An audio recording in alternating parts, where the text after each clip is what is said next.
योजनेचा मोठा फायदा महायुती सरकारला झाला, परंतु सरकार स्थापन होऊन अनेक दिवस झाले तरी लाडक्या बहिणींच्या खात्यात पैसे काही जमा झाले नाहीत। तसेच लवकरच लाडकी बहीण योजनेचा हप्ता खात्यात जमा केला जाईल असं महायुतीकडून देखील सांगण्यात आलं, तरी लाडक्या बहिणींची प्रतीक्षा अद्याप संपली नाहीये। यासोबतच या अर्जांची पुन्हा पडताळणी केली जाईल असं मुख्यमंत्री देवेंद्र फडणवीस यांनी विधान केलं होतं। याच विषयावर महाराष्ट्रातील राजकारणात अनेक चर्चा देखील रंगल्या, तसेच ही योजना सुरू राहण्याबाबत अनेक शंका देखील उपस्थित केल्या गेल्या। परंतु आता मुख्यमंत्र्यांनी विधानसभेत केलेल्या भाषणात एक विधान केलं, ज्यामुळे या चर्चा आणि शंकांना पूर्णविराम मिळण्याची शक्यता आहे। नमस्कार, मी वर्षा वैभव थोरात आणि आपण पाहताय योद्धा न्यूज।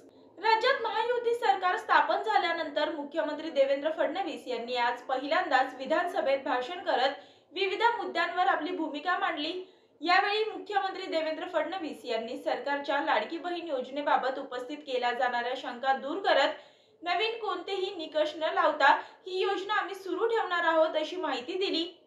तसंच या योजनेतील लाभार्थ्यांच्या बँक खात्यात डिसेंबर महिन्याचा हप्ता हे हिवाळी अधिवेशन सप्ताहात जमा केला जाईल असं देवेंद्र फडणवीस यांनी म्हटलं आहे।